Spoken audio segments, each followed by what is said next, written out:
So today, we're going to talk about building something really important, the architecture for teams that are not just high performing, but also high trust.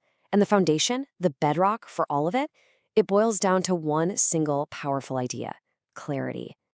All right, let's just dive right in with a question that I swear keeps so many leaders up at night. You know the drill, right? You hire these amazing, super motivated people. You give them cool, interesting stuff to work on, and then, somewhere along the way, you just see it. They start to disengage, to check out. So what gives? Why does this happen? Is it on them? Is their motivation just gone? Well, here's the thing. The big insight here is that it's probably not about their motivation at all. It's about our direction. Think about it. People start to drift when the destination is foggy. They lose steam when they can't see how all the little things they do every single day connect to that bigger picture. It's only natural. And this right here, this is the crucial point. A lack of clarity, it isn't just inefficient, it's actually corrosive. It's like a slow leak in the foundation. Ambiguity, it just breeds suspicion and anxiety. When your team is unsure about the plan or even what their role is in that plan, they can't trust the process. And you know what? They can't fully trust the leader either. So let's be clear. Clarity isn't some fluffy nice to have, it's the absolute bedrock of trust. Okay, so how do we actually build this clarity? Where do we even start? Well, we start with the big picture. Let's call it strategic clarity. And I'm not talking about some 50-page binder that's going to sit on a shelf collecting dust. No, this is about a simple, powerful plan that everyone on the team can actually understand and get behind. The tool we're going to use for this is called the 90-day quick plan. And look, it's more than just a plan. It's actually a trust-building exercise in disguise. Let's just quickly run through the 7 steps that create this shared map for everyone. First, you ground yourselves in your mission. Second, you get ruthless about your priorities. Third, you get brutally honest about where you are. Fourth, you define what winning actually looks like. 5, you connect it all to a powerful why. 6, you figure out how you're going to do it. And 7, you make it a daily thing. So step 1 is all about grounding the plan. Before you can even think about what you're going to do, you have to remind everyone who you are. Just by quickly revisiting your mission and your values, you create this anchor. And without that anchor, man, every decision feels random, kind of situational. And that kind of inconsistency, it's a total trust killer. This anchor is what makes your leadership feel consistent and predictable, and that is absolutely fundamental for building trust. All right, now for step 2. And I'm telling you, this one is a total game changer. You get 3 priorities. That's it. Not 4, not 7, just 3. And you might be asking, why only 3? Well, you've heard it before. If everything is a priority, then nothing is. By forcing the focus down to just 3 key goals, you immediately lower the anxiety on your team.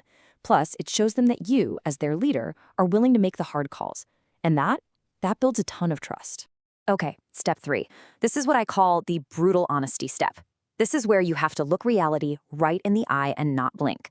What's working? Awesome. But what's not working? Leaders lose every ounce of credibility when they try to paint this rosy picture that everyone in the room knows isn't true. Real clarity, the kind that actually builds trust, it starts with just admitting the truth of where you are right now, no matter how messy it is. So once you're honest about where you are, step 4 is all about defining exactly where you're going. We call this your target state. And this can't be some fuzzy aspirational goal. It has to be a concrete, measurable outcome. People will commit so much faster when they can see that the finish line is real, not just some vague idea on the horizon. They need to know precisely what winning looks like in 90 days. And this leads us perfectly to the heart of step 5, the why. You've laid out the what and the where, but now you have to connect it all to the heart. Why does any of this even matter? Who are we doing this for?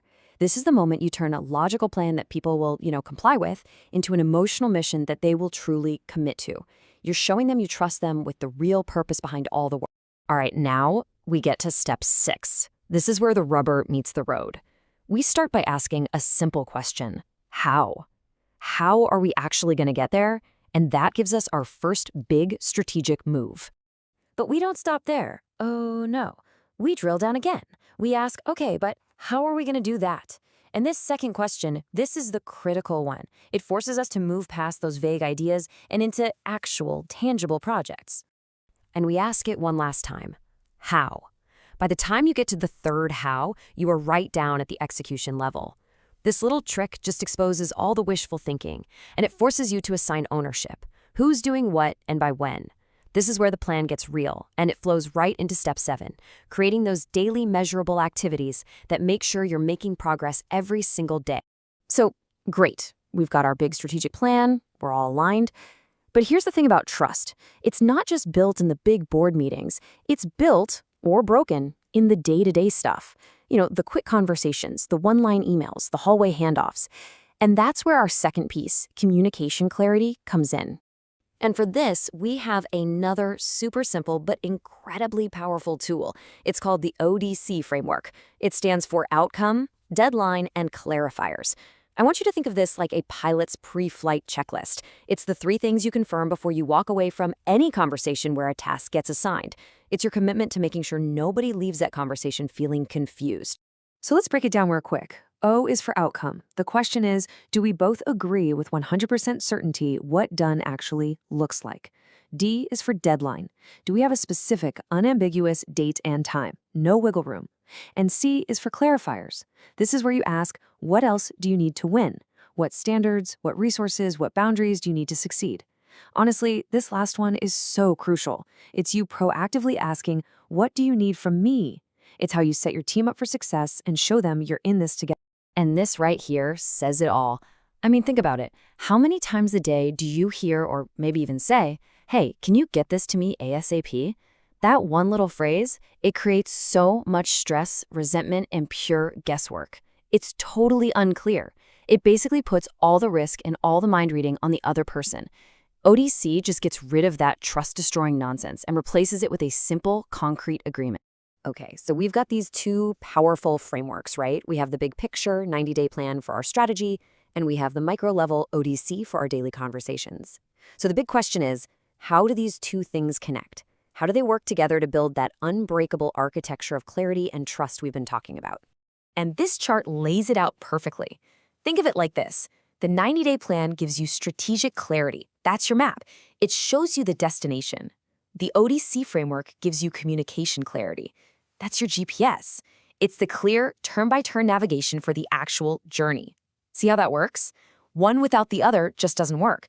You can't just have a map with no directions, and you can't have directions with no destination. You need both to build that unstoppable momentum and trust. So let's bring this all home. Why bother with all of this? What's the real payoff for doing the hard work of building this architecture of clarity? What's in it for you and your team?